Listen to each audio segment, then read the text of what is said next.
Welcome to SK Food Group. We're glad you're here. This is our new hire orientation for safety and environmental health.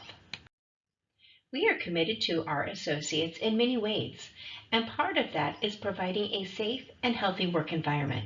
But this is a group effort and requires your participation. The safety team is led by Julie Dow, the Director of Environmental Health and Safety.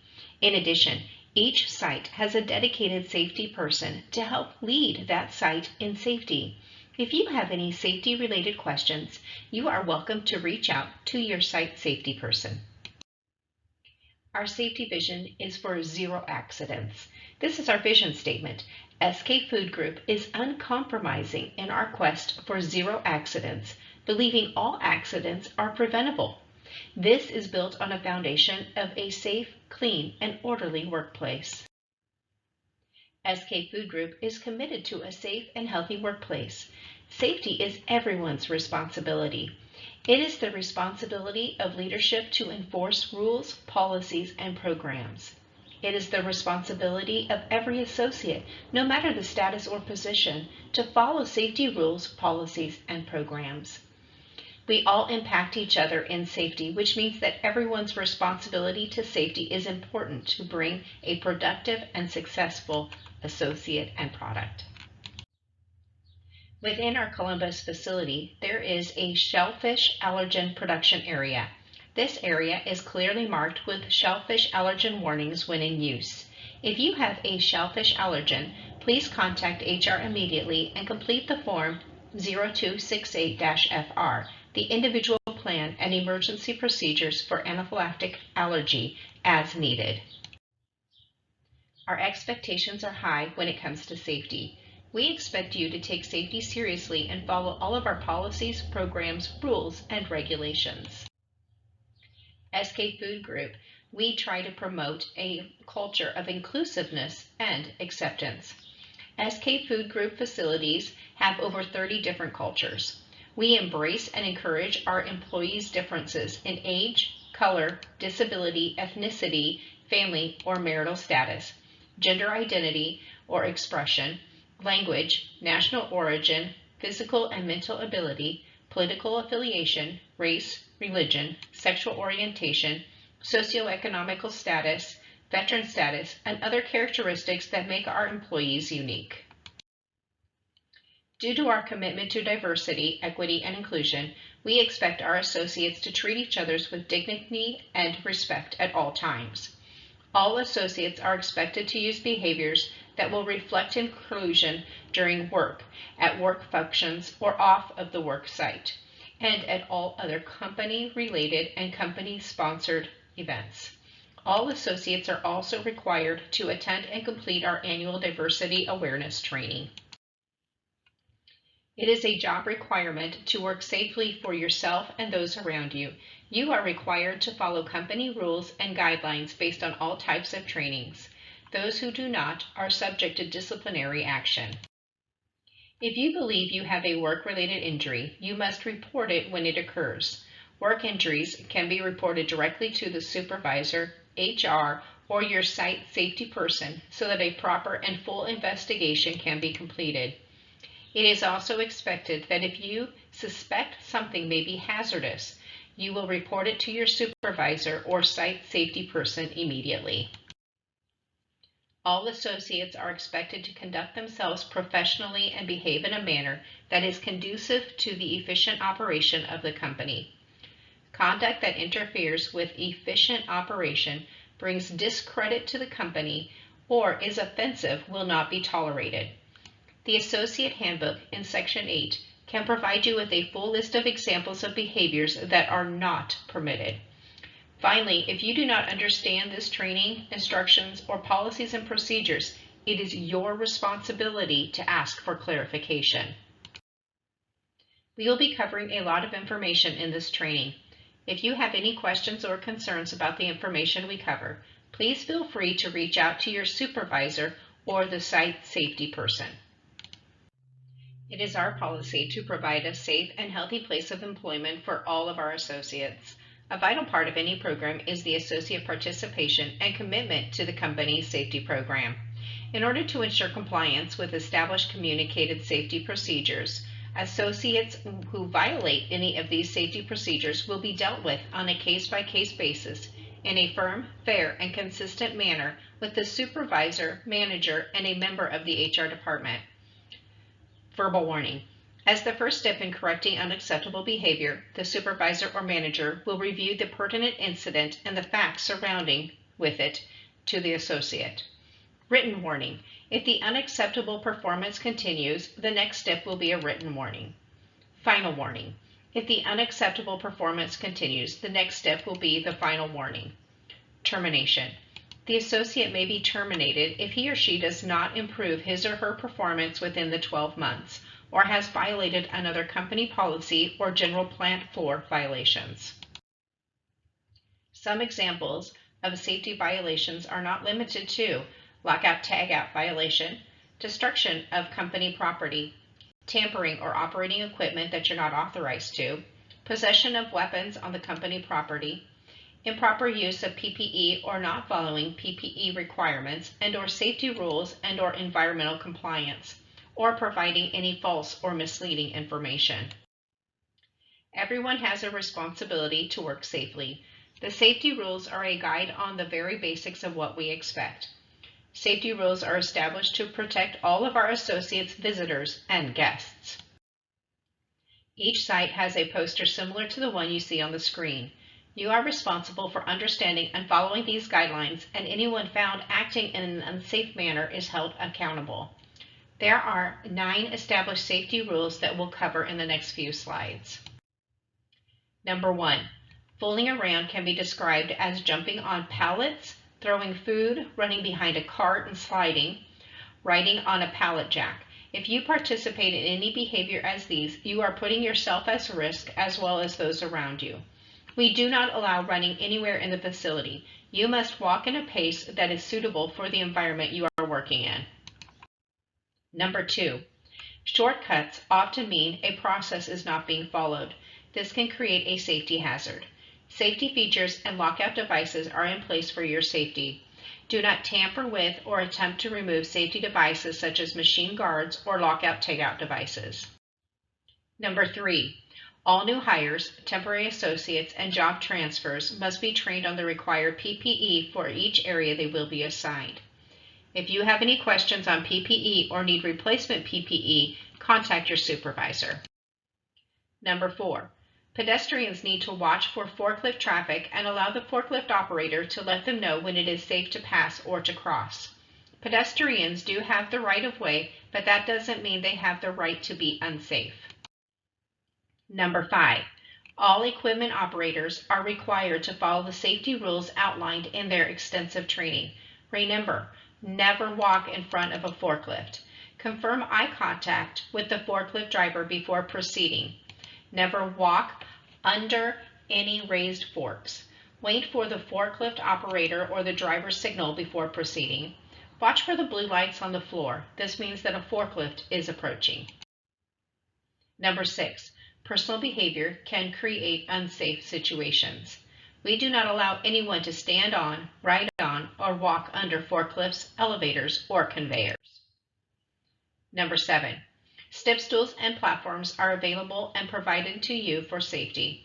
Standing on items other than step stools or platforms to elevate yourself is a hazard. And by the way, pallets, chairs, boxes, carts, and racking are not substitutes for a step stool. Number 8, when climbing up or down ladders, always face the ladder. Make sure to step on each step when climbing up or down. 3-point contact must be maintained at all times when using a ladder. To use 3-point contact, always maintain 3 points. This means 2 hands and 1 foot, or 2 feet and 1 hand at the ladder at all times. Put both hands firmly on the rungs before stepping onto the ladder. Number 9 of the safety rules is to report all injuries and incidents immediately as they happen. Do not delay reporting an incident so that a thorough and proper investigation can be completed.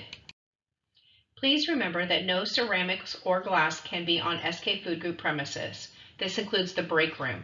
An inspection for glass and ceramics will be conducted daily. If ceramics or glass is found, a corrective action will be initiated. For any questions, please contact your safety coordinator at your facility.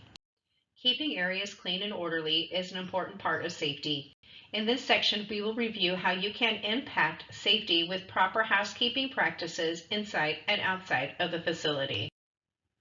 When in the break room, on break, or outside, the rule of not picking anything up off the floor does not apply. You should clean up after yourself out of courtesy for yourself and for your workers. In food processing areas, we cannot pick up anything off of the ground, so keeping items off of the ground is the key. When we prevent items from falling to the floor, we help prevent slipping or tripping injuries. Designated walkways are in each facility. They need to be kept clear of trash and other equipment and material. By keeping it clean, avoids tripping and falling. In the next few sections, we will review how to respond during an emergency situation. To familiarize our associates with emergency evacuating procedures, there will be drills at each facility. All drills should be treated as if they are a real emergency. Types of notifications can include a fire alarm, refrigerant alarm, liquid nitrogen alarm, O2 sensor alarm, and a verbal evacuation. Evacuation maps will appear on or near an emergency exit door. Reviewing your map helps you to understand the evacuation routes. These routes are important to know in the event of an emergency. This map and door are from our Groveport, Ohio facility. Here is the Reno evacuation map that is located on the emergency exit door. Ensure that you know where the emergency exit door is located. This is an emergency exit door from the Tolleson facility in Phoenix. Notice that the emergency exit map is on the door. No matter what facility you are in, if you are separated from your group and end up away from your line or department, notify a supervisor the moment you arrive in the assembly area. They will radio the other assembly areas to ensure and let them know that you have evacuated safely.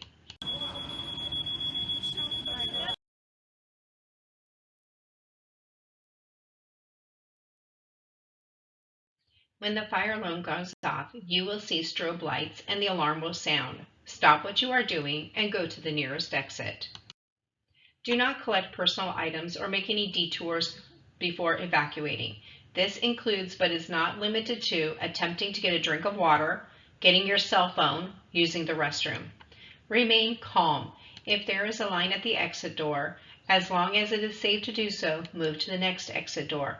Always evacuate in a safe and orderly manner. Assemble with your team at the evacuation assembly area for a head count.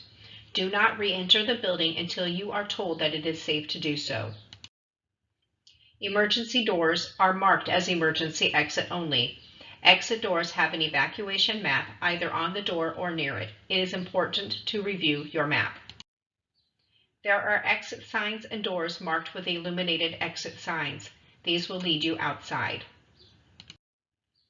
Doors that are marked as offices or say not an exit do not lead outside.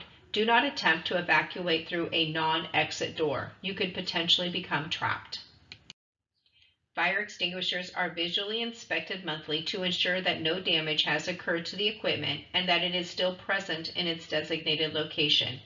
If you need to use a fire extinguisher, please use the pass method. P, pull the pin. A, aim at the base of the fire. S, squeeze the lever. S, sweep from side to side. Other types of emergency situations can be mandated or may be caused by a natural event. In the event of a power loss, remain calm and wait for instructions from your supervisor. Stay where you are in case of a power outage. Do not lean on equipment or sit on it. The management team will communicate instructions while at work as well as if you should need to exit the building. Each site has unique situations that may naturally occur, such as earthquakes, tornadoes, monsoons, habobs, or floods. We will do our best to keep you safe should an event occur or happen outside of the building. The company does not tolerate violence of any kind toward its associates. Any threats or acts of violence, especially physical violence, including intimidation, harassment, bullying, and/or coercion, which involve or affect company associates, will not be tolerated. Listed on the screen are a few examples of prohibited contact. This is not an all-inclusive list. All claims of violence are taken seriously and investigated. If you feel you have been subjected to workplace violence or have witnessed workplace violence, please report immediately to a human resources or plant manager. In any situation, if you feel you are in immediate danger, call 911. Signs are posted in and around the facility to provide instruction and warnings. Signs provide information. If you disregard a sign, you could be injured, damage a machine, or injure someone else. Sites are evaluated for hazards on a regular basis. If you identify a hazard or think something is a hazard, please report to your supervisor or directly to the site safety personnel. No matter where you walk in the facility, it is important to understand that once you walk through the doors, there are many rules that need to be followed. Your footwear must be appropriate for warehouse conditions. Slippers and shoes that are heels are examples of inappropriate shoes. We also do not allow any open-toed or open-heeled shoes. Ensure your shoes have the proper tread to avoid slips and falls. A moving conveyor belt can be a dangerous piece of machinery. Be sure to consistently look up and pay attention to your surroundings. Pinch points are places along the conveyor belt that are especially dangerous for injuries. This is where one conveyor meets another. Do not place your hands near the pinch points. More details on conveyor safety will be covered in conveyor training. No matter where you are working, you should keep your arms and hands in the neutral zone. This will prevent strains and pains while moving boxes or building sandwiches. Participate in stretch programs and job rotation. A stretching program is used at all facilities. Stretching helps to warm and move your muscles, tendons, ligaments throughout the day. Stretching happens at all facilities and is a requirement. Even small amounts of stretching throughout the shift can be helpful, even if it is just lifting the shoulders. Stretch during small pauses or downtime in addition to the scheduled stretching time. The entire policy on the company stretching program can be found in our controlled document SA-PR-7031. You can ask your supervisor for a copy if you would like to read it. Let's look at how rotations work. It's part of an ergonomic program to minimize the effect of repetitive work. A rotation program has been established that associates must participate in. The rotation program is to avoid repetitive movement injuries. You may do the same position within a shift, however, you should not be rotated to the same position back to back. An example is located on the screen. The first example is a good one. The second one is not. For more information on job rotations, please contact your supervisor for a copy of the controlled document SAPR-7032. In packaging, associates also participate in a rotation program. The supervisor will notify you of these details. When lifting materials, be sure to use proper lifting procedures. First, kneel on one knee and pull the load onto the knee before standing. Second, bend at the knees, not the waist. This helps maintain proper spine alignment. Third, place materials that are to be manually lifted at your power zone height, about mid-thigh to mid-chest. Fourth, turn your whole body, not just your waist, when lifting or lowering materials. Remember to move items close to your body and use your legs when lifting an item from a low position or location. Personal earbuds are not allowed at workstations throughout the facility. You may utilize earbuds while in the break room, but need to secure them in a locker or other area outside. They are a GMP violation to have earbuds in your pockets while working or in your ears. The equipment we use makes our jobs much easier. The next few safety tips will provide information on important safety features of the equipment. Emergency stops are how to immediately stop a piece of equipment. The screen shows several examples of e-stops. Do not remove guards or operate equipment with missing or damaged guards. Immediately notify your supervisor of any issues. Safety interlocks, light curtains, pressure sensors, or safety gates are all safety mechanisms that will not allow a piece of equipment to run if the connection is broken. The connection depends on which safety mechanism is protecting you.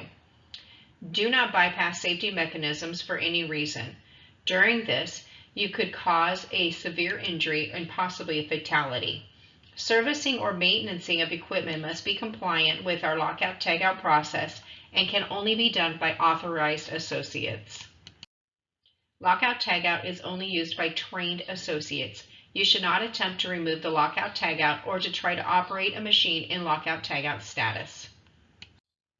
Tool safety, what you can use and how. Tools needed to complete your job will be provided by the company. If your safety knife or other tool is damaged or defective, you need to take the responsibility to ask for a new one. We do not allow tools from home for safety or for food safety reasons. All injuries, no matter how small, must be reported at the time that they happen. This includes small cuts to severe injuries. All work-related and non-work-related injuries must be reported to your supervisor to keep you safe and avoid aggravating the bodily injury. There is a difference between work-related injuries and non-work-related injuries. Injuries that happen at home that may hurt at work are not work-related. If you have a pre-existing injury from home, please communicate it upon arriving at work. Just because you feel pain at work does not automatically mean you have a work-related injury. Speak to your supervisor, safety coordinator, or HR to help identify if your pain is work-related or personal. If you are doing something unsafe, regardless if you are injured or not, you will receive disciplinary action and in some cases a first and final corrective action. We have available first aid cabinets and first aid responders. If you need assistance, please contact a supervisor, manager, QA, or safety immediately. Please only use what you need and do not remove items for your home. Cabinets are located in common areas of each facility. We do not allow regular bandages to be used at SK Food Group. Blue bandages are metal detectable and can easily be seen should they get into the product. If you do come to work with a regular Band-Aid from home, you will need to change it out for a blue metal detectable bandage found in the first aid cabinet. If you have the bandage on a finger, you also need to utilize a finger cot to cover the Band-Aid. Then you will need to wear 2 pairs of plastic gloves over the bandage and finger cot. We do not allow open sores or wounds in the food processing areas. We treat all blood and bodily fluid as if it were infected. This is part of the universal precautions. Please be aware that this policy is required. There are pathogenic organisms present in human blood that can cause disease in other humans. Some examples of these types of pathogenic organisms or blood-borne diseases include HIV, hepatitis B and C. Universal precautions that we take include to assume that all blood is infectious, and we will follow these policies. As we discuss blood and bodily fluid, here are a few examples. Blood, spit, which can come from talking, mucus, which comes from sneezing, urine, vomit, everything from the body except sweat. Basically, everything that comes out of the body is considered a bodily fluid with the exception of sweat. Because of the potential for exposure and food contamination, blood and bodily fluids are something we take very seriously, regardless of the source. You must report to QA or your supervisor immediately if you are bleeding or someone around you is bleeding. This is true for all areas of the facility. Each site has volunteer leads, supervisors, safety committee members, and managers who have taken a basic first aid, CPR, and AED. This group of volunteers are trained to assist in emergency situations as well as to help monitor until emergency professionals arrive. Do not delay reporting an incident. We complete incident reports for all types of incidents that happen within the facility. We may even conduct an investigation. You will need to complete the 9-minute GHS introduction on HazCom. Hazard communication training is about understanding the chemicals you work with and how they may affect you. It ensures that the information about chemicals, including information and ingredients, can be universally communicated. It provides all information necessary to safely handle a particular chemical. It must be readily accessible to any employee using a hazardous chemical. Any chemical identified with a label that states danger, caution, or warning must have an SDS. All containers must be identified with the content that it holds. Safety data sheets, also called the SDS, are available for you at your site, listed in several areas where you can find them within binders. You will also find a copy of our hazard communication policy. There are certain sections you want to pay extra attention to. What is most important is Section 2, where you provide information on the chemical hazard and the label elements. Section 4 is the first aid measures if you're exposed. Section 8 is the exposure controls and the PPE needed. All chemicals must be labeled with the chemical name, hazard, and control measures. Report all bottles or containers without labels. At any time, if you spray, splash, or otherwise get chemicals in your eyes, immediately go to an eye wash station and rinse your eyes for 15 minutes. Do not tamper with the eye wash stations. Playing with or tampering with an eye wash without need will result in a corrective action. Your supervisor will then complete an incident report. Each site has a safety committee. The safety committee members help to identify hazards and bring safety concerns to the site safety person. Members also help to identify hazards. They bring safety concerns that need to be addressed. One manager is going to be represented. The rest of the members are going to be hourly associates. This committee meets monthly. If you are interested in participating on this committee, please contact your supervisor as this committee rotates. Remember, safety is everyone's responsibility. If you have any questions, please reach out to your safety coordinator. Thank you again for working safely.